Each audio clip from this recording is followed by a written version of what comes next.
Hello, मेरा नाम है संदीप सिंह धीरावत। आज अपन पढ़ेंगे साइंस के बारे में।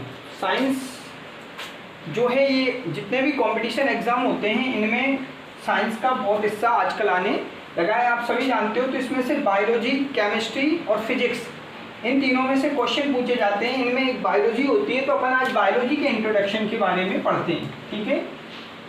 तो चलो आज अपन किसके बारे में अध्ययन करते हैं, बायोलॉजी के बारे में अध्ययन करते हैं, बायोलॉजी के बारे में पढ़ते हैं। तो देखिए आप, जो बायोलॉजी है आपकी, जो बायोलॉजी है, बायोलॉजी को हिंदी में कहते हैं अपन क्या, जीव विज्ञान। क्या बोलते हैं, जीव विज्ञान बोला जाता है, ठीक है ना। अब बायोलॉजी जो है, बायोलॉजी दो शब्दों से मिलकर बनी है। एक तो बनी है बायो से और दूसरी बनी है लॉजी से, ठीक है ना। बायो का मतलब क्या होता है, लिविंग, ठीक है ना। मतलब में लिविंग का मतलब होता है सजीव, क्या, सजीव, ठीक है ना। या आप कह सकते हो जीवन। और लॉजी का मतलब क्या होता है, अध्ययन। क्या होता है, अध्ययन या टू स्टडी, ठीक है ना। अर्थात बायोलॉजी हम किसे कहते हैं, सजीव या जीवन का अध्ययन करने वाली विज्ञान को हम क्या कहते हैं, बायोलॉजी कहते हैं। सजीव या जीवन का अध्ययन करने वाली विज्ञान को आप क्या कहते हो, बायोलॉजी कहते हो। क्या बोलते हैं, बायोलॉजी। जो बायोलॉजी शब्द है वो किसने दिया था, दो वैज्ञानिक थे, लेमार्क एवं ट्रेवीरेनस, ठीक है ना। ये दो वैज्ञानिक थे, लेमार्क और ट्रेवीरेनस। इन्होंने क्या दिया था, बायोलॉजी शब्द दिया था। अब देखो, बायोलॉजी में किसका अध्ययन किया जाता है, लिविंग, कोई भी सजीव वस्तु का अध्ययन किया जाता है। अब जो सजीव होता है, जो आपका क्या होता है, सजीव होता है। आप सजीव किसको बोलते हो, सजीव हम उनको बोलते हैं जिनमें क्या होता है, श्वसन होता है। क्या होता है, श्वसन होता है, मीन्स जिनमें रेस्पिरेशन होता है, श्वसन होता है, ठीक है। सजीव आप किसको बोलोगे, जिसमें पाचन होता है। क्या होता है, पाचन होता है, ठीक है ना। सजीव किसको आप बोलोगे, जिसमें जनन होता है। क्या होता है, जनन होता है। सजीव आप किसको बोलोगे, जिसमें क्या होती है, ग्रोथ होती है। क्या होती है, ग्रोथ, वृद्धि होती है। क्या होती है, वृद्धि होती है, ठीक है ना। सजीव आप किसको बोलोगे, जिसमें क्या होता है, उत्सर्जन होता है। तो अगर जिनमें उत्सर्जन, श्वसन, पाचन, जनन, वृद्धि, इनमें से दो या तीन कोई से भी कैरेक्टर पाए जाते हैं, आप उसको क्या बोलोगे, सजीव बोलोगे। क्या बोलेंगे हम उसको, सजीव कहेंगे। श्वसन का मतलब क्या होता है आप सभी जानते हो। जैसे हम लिविंग है, हम क्या करते हैं, O2 को अंदर लेते हैं और CO2 को कहाँ छोड़ते हैं, बाहर छोड़ते हैं। तो हम क्या है, सजीव है। हम उत्सर्जन भी करते हैं। उत्सर्जन का मतलब होता है जैसे पसीना है, यूरिन है, अपशिष्ट पदार्थों को बॉडी से बाहर निकालना। डाइजेशन, डाइजेशन का मतलब होता है खाने को जब हम खा लेते हैं उसके बाद उसका क्या करते हैं, पाचन करते हैं, तो उसे अपन क्या बोलते हैं, डाइजेशन। हमें रिप्रोडक्शन होता है, संतान उत्पन्न करने की क्षमता होती है, हमें वृद्धि होती है, छोटे से बड़े, बड़े से। तो ये सब सजीव के क्या है, कैरेक्टर है। तो उन्हीं सजीवों का अध्ययन विज्ञान की जिस शाखा से किया जाता है उसको हम क्या कहते हैं, बायोलॉजी कहते हैं। क्या बोलते हैं, उसको हम बायोलॉजी बोला जाता है, ठीक है। अब देखो आप, जो बायोलॉजी है, बायोलॉजी जो आपकी ब्रांच है, इस बायोलॉजी को मेनली दो शाखाओं में बांटा है। बायोलॉजी को कितनी शाखाओं में बांटा है, हमारी जो बायो है, क्या है आपकी जो बायोलॉजी है, इस बायोलॉजी को दो शाखाओं में बांटा है। वैसे तो बायोलॉजी की लगभग 50 से ऊपर शाखाएं होती है, जैसे mycology, phycology, neurology, cardiology, embryology, ठीक है ना, इम्यूनोलॉजी। ये सब किसकी ब्रांच है, ये बायोलॉजी की ब्रांच होती है, ठीक है ना। लेकिन बायोलॉजी की जो मेन शाखा होती है वो क्या होती है, दो होती है, ठीक है ना। एक तो क्या होती है, जूलॉजी। क्या होती है, जूलॉजी, जिसको हम क्या बोलते हैं, जंतु विज्ञान। क्या बोलते हैं, जंतु विज्ञान। और दूसरी क्या होती है, बोटनी होती है, ठीक है ना, जिसको हम क्या बोलते हैं, वनस्पति विज्ञान। क्या कहते हैं, वनस्पति विज्ञान। तो जो बायोलॉजी है ना, बायोलॉजी की ब्रांच तो बहुत सारी होती है, mycology, phycology, cardiology, embryology, immunology, ठीक है ना, कार्डियो, ऐसी बहुत सारी ब्रांच होती है। लेकिन मेनली बायोलॉजी की जो 2 ब्रांच होती है उसमें जूलॉजी आती है। जूलॉजी आप सभी जानते हो, जू मतलब क्या होता है, एनिमल। क्या होता है, एनिमल, अर्थात एनिमल या जंतुओं का अध्ययन करने वाले विज्ञान को हम क्या बोलते हैं, जंतु विज्ञान। और बोटनी, बोटनी मतलब क्या होता है, वनस्पति। तो वनस्पति मीन्स पेड़ पौधों का अध्ययन करने वाली विज्ञान को अपन क्या कहते हैं, वनस्पति विज्ञान। अब देखना, दोनों बायोलॉजी का अध्ययन किसमें किया, बायोलॉजी के अंतर्गत किनका अध्ययन किया जाता है, सजीव का, ठीक है। तो जंतु भी सजीव होते हैं, वनस्पति भी सजीव होते हैं। जैसे कि हम O2 लेते हैं, CO2 छोड़ते हैं, लेकिन जो प्लांट होते हैं वो क्या करते हैं, CO2 को तो ग्रहण करते हैं और O2 को क्या करते हैं, छोड़ते हैं। मतलब में प्लांट में श्वसन पाया जाता है, ठीक है ना। प्लांट उत्सर्जन भी करते हैं, आपने देखा होगा बोन वगैरह या तेलीय चिपचिपा पदार्थ प्लांट से निकलता है तो उनमें उत्सर्जन भी होता है। प्लांट में जनन भी होता है, वो छोटा होता है, बड़ा होता है, और अपनी जैसी उसमें पुष्प निर्माण होता है, बीज बनता है और संतान को जन्म देता है, तो उसमें जनन भी होता है, वृद्धि भी होती है। प्लांट छोटे से बड़ा बड़ा होता चला जाता है। तो प्लांट में जो जंतुओं में गुण होते हैं वही प्लांट में ये सारे कैरेक्टर पाए जाते हैं। इसलिए इन सबका अध्ययन किसके अंतर्गत किया जाता है, बायोलॉजी के अंतर्गत किया जाता है, ठीक है, क्लियर है। अब देखिए, जो बायोलॉजी है, जो फादर ऑफ बायोलॉजी है, हम सभी जानते हैं फादर ऑफ बायोलॉजी किसको कहते हैं, अरस्तु को कहते हैं। किसको कहते हैं, अरस्तु को फादर ऑफ बायोलॉजी बोला जाता है या जंतु विज्ञान का जनक कहा जाता है। अरस्तु की एक पुस्तक का नाम है जिसका नाम है हिस्टोरिया ऑफ एनिमेलियम। क्या नाम है इनकी पुस्तक का, हिस्टोरिया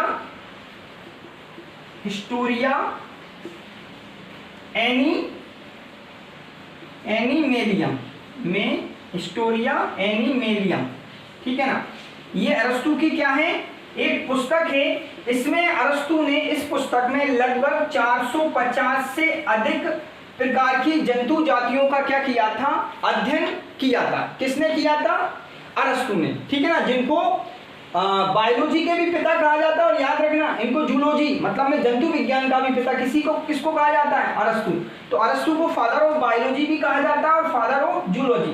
तो याद रखना, जो अरस्तु होते हैं ना, इनको फादर ऑफ क्या कहा जाता है, बायोलॉजी भी कहा जाता है, ठीक है ना, और इनको फादर ऑफ जूलॉजी भी कहा जाता है। किनको, अरस्तु को। और इनकी पुस्तक का नाम क्या था, हिस्टोरिया एनिमेलियम, जिसमें इन्होंने लगभग 400 या 500 लगभग समथिंग इतनी प्रकार की जो है जंतु जातियों का क्या किया था, अध्ययन किया था, ठीक है।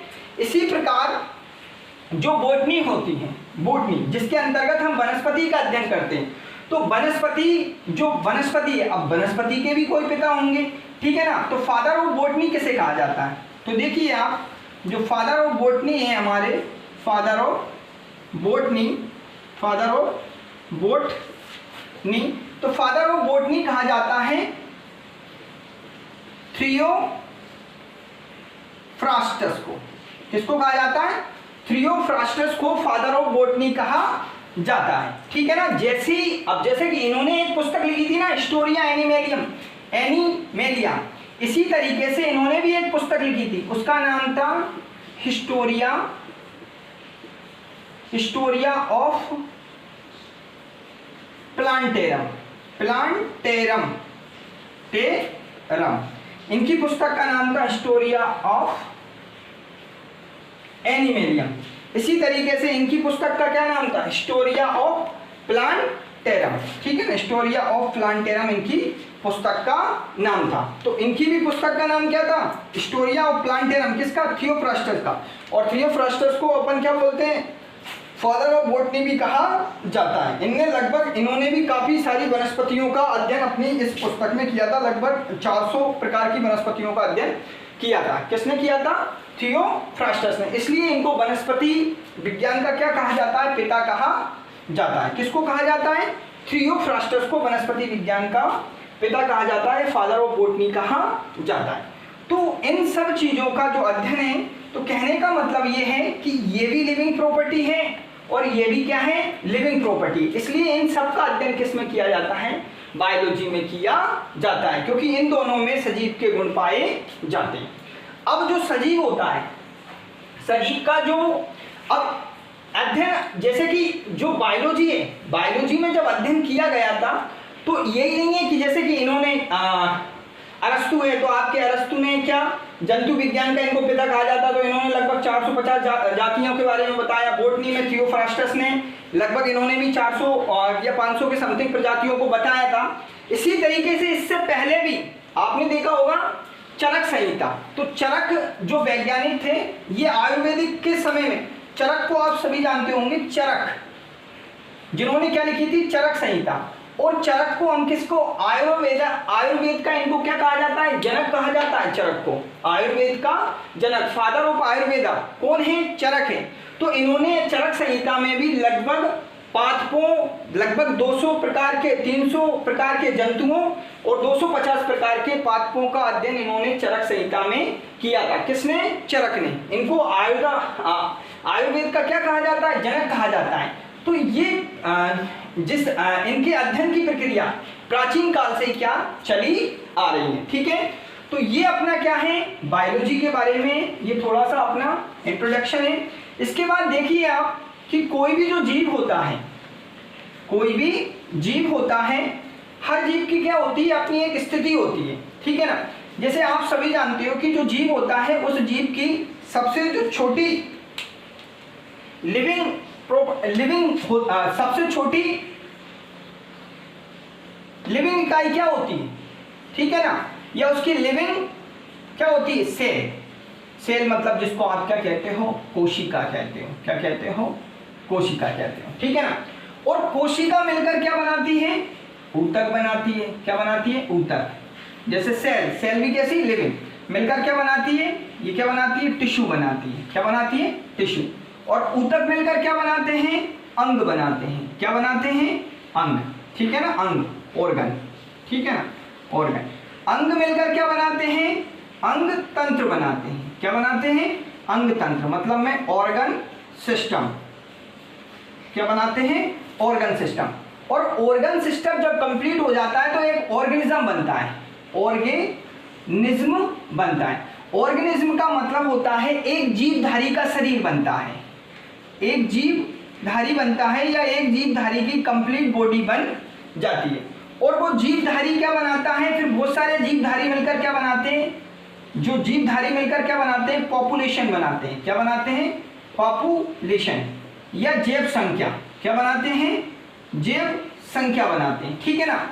और वो जैव संख्या, जब बहुत सारे जीवों की जैव संख्या इकट्ठी हो जाती है वो क्या बनाती है, एक कम्युनिटी बनाती है। क्या बनाती है, कम्युनिटी बनाती है। कम्युनिटी मतलब समुदाय बनाती है। क्या बनाती है, समुदाय। और जो वो समुदाय होता है, समुदाय इकट्ठा होकर क्या बनाता है, इकोसिस्टम बनाता है। क्या बनाता है, इकोसिस्टम। क्या बनाता है, इकोसिस्टम बनाता है, जिसको अपन क्या कहते हैं, पारिस्थितिक तंत्र। क्या कहते हैं, पारिस्थितिक तंत्र। और पारिस्थितिक तंत्र मिलकर क्या बनाता है, जैव मंडल। क्या बनाता है, जैव मंडल, जिसको हम क्या कहते हैं, बायोस्फीयर्स बोला जाता है।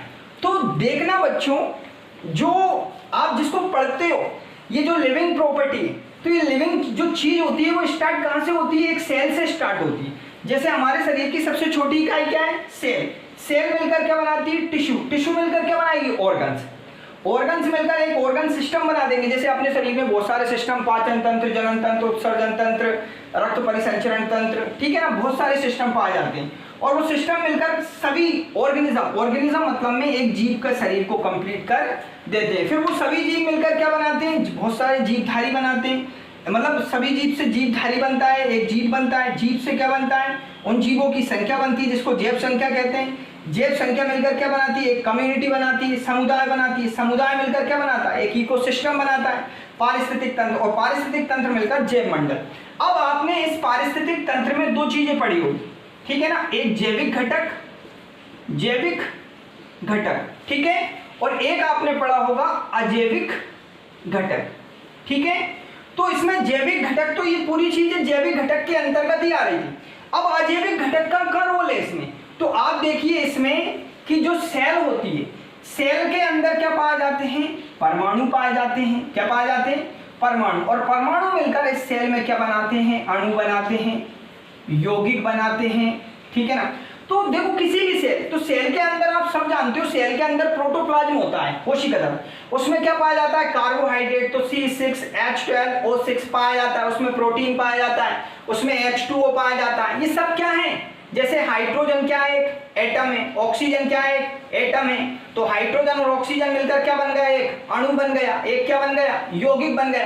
तो ये सब अजैविक घटक हैं। और अजैविक घटक किसके अंदर चले जाते हैं? जैविक। जैविक मतलब में सेल के अंदर। फिर ये प्रक्रिया स्टार्ट हो जाती है और इस तरीके से एक लिविंग साइकिल क्या हो जाती है? स्टार्ट हो जाती है, जिसका अध्ययन हम बायोलॉजी के अंतर्गत करते हैं, ठीक है। तो अपन जो नेक्स्ट अगला जो वीडियो पढ़ेंगे उसके बारे में किसके बारे में समझेंगे? सेल के बारे में पढ़ेंगे, ठीक है ना। किसके बारे में पढ़ेंगे? सेल, ठीक है ना। क्योंकि सेल के अंतर्गत सेल के बारे में ही पूरा क्या करेंगे? अध्ययन करेंगे, ठीक है।